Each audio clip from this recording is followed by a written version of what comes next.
পাচ্ছি শহর জুড়ে বিভিন্ন মিছিলের ছবি, আর অন্যদিকে আচার্য সদনে সেখানে রয়েছেন চাকরিহারারা, সেখানে অবস্থানে রয়েছেন। সেখান থেকে রয়েছেন আমাদের প্রতিনিধি এলিনা ভট্টাচার্য। এলিনা, এখানে যে ছবিটা সল্টলেকে আমরা দেখতে পাচ্ছি, গতকাল রাতেও দেখেছিলাম তারা ধর্নায় ছিলেন, অবস্থানে ছিলেন, আজ কি ছবি?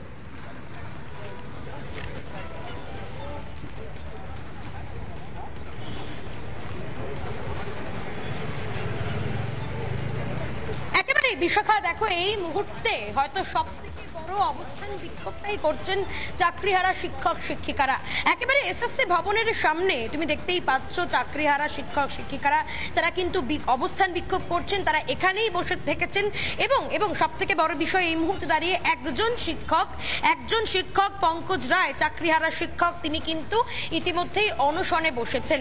অনির্দিষ্টকালের জন্য তিনি অনশনে বসেছেন। যতক্ষণ না পর্যন্ত তাদের চাকরিটা তারা ফিরে পাচ্ছেন ততক্ষণ পর্যন্ত তারা কিন্তু এই আন্দোলন চালিয়ে যাবেন।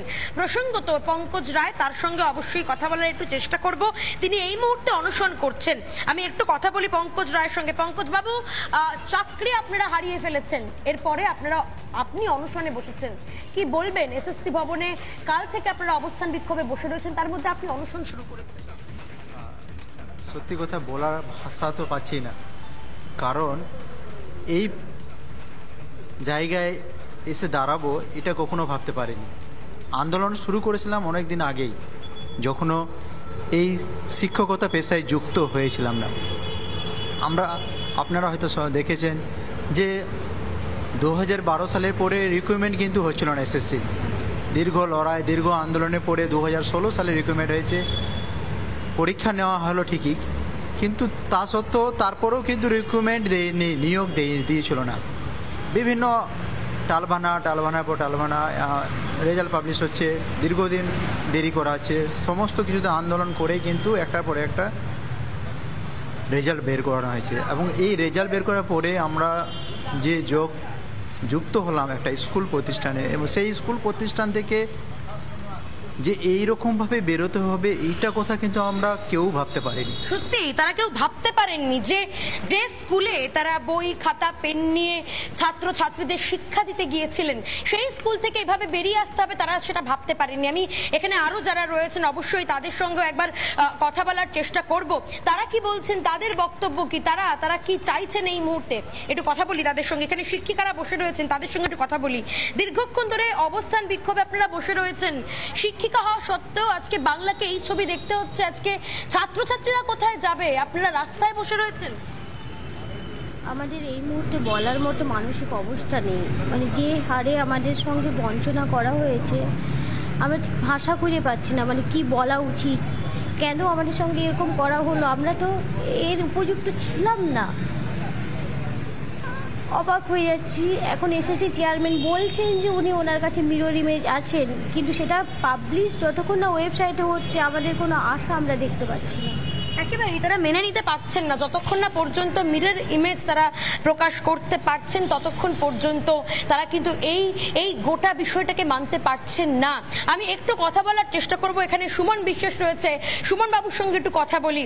গতকাল থেকে অবস্থান বিক্ষোভে টানা তিনি বসেছিলেন, এবং একই সঙ্গে একজন এই মুহূর্তে পঙ্কজ রায়, তার সঙ্গে আমরা কথা বললাম, তিনি অনশন করছেন। সুমন বাবু, ইতিমধ্যেই একজন অনশনে বসেছেন।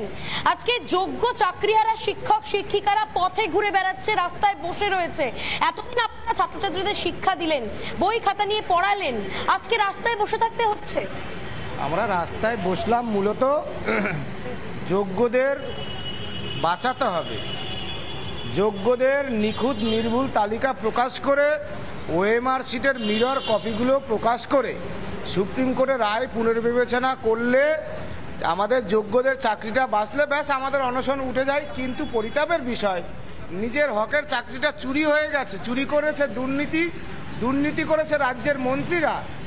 এটা সেই দুর্নীতি রাজ্যের মুখ্যমন্ত্রীর নাকের ডগায় বসে এরা সব দুর্নীতিটা করলো। সুতরাং সেই নিজের হকের পাওয়া চাকরি, মেধায় পাওয়া চাকরি পুনরুদ্ধারের জন্য আমরা যেহেতু শিক্ষাকর্মী, আমরা তাই অহিংসভাবে এই এসএসসি যারা আমাদের নিয়োগ অথরিটি, তার অফিসের সামনেই আমার থেকে মানে 10 মিটার হয়তো এসএসসির অফিস, এখানেই আমরা আপনাদের মিডিয়াকে দেখাতে পারেন। এই যে রোদ ঝড় জল, এখন বৃষ্টি পড়ছে, টুপটুপ করে বৃষ্টি পড়ছিল এতক্ষণ, তার মধ্যেও আপনারা বসে রয়েছেন। কি মনে হচ্ছে এসএসসি ভবন থেকে মিরর ইমেজ প্রকাশ করা হবে? এসএসসি চেয়ারম্যান নাকি বলেছে মিরর ইমেজ তার কাছে রয়েছে, সেটা পাবলিশ করা কেন হচ্ছে না? তাহলে প্রকাশ করতেই হবে, কোনো ভয়, রোদ ঝড় বৃষ্টি শীত গ্রীষ্ম বর্ষা এগুলো আমাদের কাছে কিছু না, সব পিঠের উপর থেকে চলে যাবে। আমরা অনশনে বসেছি, আমরা অবস্থানে বসেছি, অবস্থানে থাকবো, কোনো রকম ভয় আমাদের টলাতে পারবে না, 1 নম্বর। আর 2 নম্বর কথা, স্কুল সার্ভিস কমিশন তাদের কাছে এগুলো আছে, প্রকাশ করতেই হবে, পাবলিশ করতেই হবে। আমরা আন্দোলনটা সেই জায়গায় নিয়ে যাব, চোয়াল শক্ত রেখে, দাঁতে দাঁত চেপে, চোখে চোখ রেখে শাসকের বিরুদ্ধে, এই দুর্নীতির বিরুদ্ধে আমরা লড়াইয়ে অংশগ্রহণ করেছি। পিছিয়ে যাওয়া, চোখে চোখ রেখে তারা লড়াইটা করছেন, তুমি শুনতেই পাচ্ছ বিশাখা, তারা কিন্তু এতটুকু দমে যাননি, বরং তারা আরো শক্তিশালী হয়েছেন। তারা লড়াইটা করেছে। এতগুলো শিক্ষক শিক্ষিকা যারা বসে রয়েছে, যারা এতগুলো বছর ধরে বিদ্যালয়ে তারা বই খাতা পেন নিয়ে ছাত্রছাত্রীদের শিক্ষা দিয়ে এসছে, আজকে তাদের এইভাবে রাস্তায় বসে থাকতে হচ্ছে, তাদের এইভাবে রোদ ঝড় জল, আজকে বৃষ্টি পড়ছে, কখনো রোদ উঠছে, তপ্ত গরমে তারা বসে রয়েছেন, কিন্তু তারা কিন্তু হেরে যাচ্ছেন না, তারা কিন্তু হার মানছেন না। তারা বলছেন মিরর ইমেজ প্রকাশ না করতে পারলে তাদের আন্দোলন, তাদের অবস্থান বিক্ষোভ এইভাবেই চলবে। আরো যারা এখানে রয়েছেন তাদের সঙ্গে কথা বলার চেষ্টা করি। দাদা, গতকাল আমরা দেখেছি, গতকাল থেকে রয়েছেন, আপনারা প্রত্যেকেই রয়েছেন, তো এই মুহূর্তে কি বলবেন? একদিকে বৃষ্টি, অন্যদিকে তপ্ত গরম, প্রত্যেকটা কিছু নিয়ে আপনারা এইভাবে মাথায় নিয়ে বসে রয়েছেন শুধুমাত্র চাকরিটা ফিরে পাওয়ার জন্য। কি মনে হচ্ছে, কোনো আশার আলো, কোনো সবুজ সংকেত দেখতে পাচ্ছেন? না, আশার আলো আমরা বাঁচতে পারবো না। একটাই আমাদের আশা, তিনি প্রকাশ করুক যোগ্যদের লিস্ট, তাহলেই আমরা এখান থেকে আন্দোলন অনশন সবকিছুই তুলে নেব। যতক্ষণ না প্রকাশ করবে ততক্ষণ আপনারা এভাবেই বসে থাকবেন? একদম এইভাবেই আমরা বসে থাকবো। একেবারেই তারা বলছেন যতক্ষণ না পর্যন্ত মিরর ইমেজ প্রকাশ হচ্ছে ততক্ষণ পর্যন্ত তারা অটল অবিচল রয়েছেন। কিন্তু আমরা জানি যে আচার্য সদনের সামনে 163 বিএনএস এর ধারা জারি করা রয়েছে, সেই জায়গা থেকে তারা কিছুটা দূরে অবস্থান করছেন। এরপরে যদি পরিস্থিতি খারাপ হয় বা এর থেকেও এমন কিছু হয় যে প্রশাসনের তরফ থেকে গতকাল তাদের প্রতি যে আচরণ দেখানো হয়েছিল সেরকম যদি কিছু হয়, তার জন্য কি তারা তৈরি রয়েছেন এই মুহূর্তে? তিনি অনশন করছেন, আজকে যেখানে ছাত্রছাত্রীদের পড়ানোর কথা স্কুলে গিয়ে, তারা সেখানে এই মুহূর্তে অনশন করছেন চাকরিটা ফিরে পাওয়ার জন্য।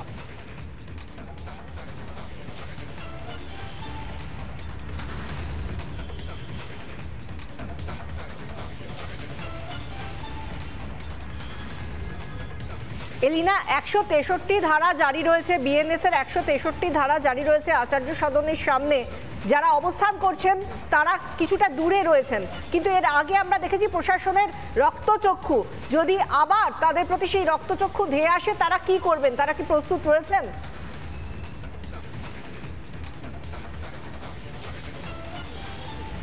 আমরা যোগাযোগ করার চেষ্টা করছি আমাদের প্রতিনিধির সঙ্গে এলিনা রয়েছেন, কিন্তু এই মুহূর্তে আচার্য সদনের যে বাইরের ছবিটা আমরা দেখতে পাচ্ছি কিছুটা দূরে, যেহেতু আচার্য সদনে বেশ কয়েকদিন ধরে সেই সামনে অর্থাৎ এসএসসি ভবনের সামনে 163 ধারা জারি রয়েছে, সেই কারণে এসএসসি ভবনের 100 মিটার দূরে এই যারা চাকরিহারা শিক্ষক শিক্ষিকা তারা অবস্থান করছেন। তাদের মধ্যে একজন মালদার পঙ্কজ রায়, তিনি ইতিমধ্যেই মালদার শিক্ষক, তিনি পঙ্কজ রায়, তিনি অনশন শুরু করেছেন, অনির্দিষ্টকালের জন্য অনশন।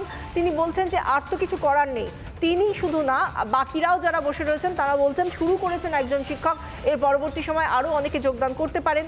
তাদের একটাই দাবি, তারা চাইছেন স্বচ্ছতা যাতে আসে, মিরর ইমেজ এসএসসির তরফ থেকে যেন প্রকাশ করা হয়, আপলোড করা হয় এসএসসির ওয়েবসাইটে, সেই দাবি তারা করছেন। কারণ একমাত্র যোগ্য অযোগ্য বাছাই করা ছাড়া এই মুহূর্তে দাঁড়িয়ে কে যোগ্য কে অযোগ্য, চাকরি ফিরে পাওয়া যাবে কিসের ভিত্তিতে, সেই বিষয়টা একেবারেই এই মুহূর্তে অসম্ভব হয়ে যায় যদি না এই মিরর ইমেজ আপলোড করা হয়। সেই জন্যই তারা মিরর ইমেজ আপলোড করা হোক এই দাবি জানিয়ে তারা আচার্য সদনের 100 মিটার দূরে অবস্থান শুরু করেছেন। তাদের মধ্যে একজন শিক্ষক ইতিমধ্যেই অনশন শুরু করেছেন অনির্দিষ্টকালের জন্য, এবং তারা বলছেন তারা চোয়াল শক্ত রেখে লড়াইটা লড়বেন, আন্দোলন করবেন, শান্তিপূর্ণভাবে তারা রয়েছেন। নানা ধরনের কন্টেন্ট দেখার জন্য লাইক করুন, শেয়ার করুন আমাদের ফেসবুক পেজ, সাবস্ক্রাইব করুন আমাদের ইউটিউব চ্যানেল, পাশাপাশি অন্যান্য ব্রেকিং নিউজের জন্য অবশ্যই চোখ রাখুন রিপাবলিক বাংলায়।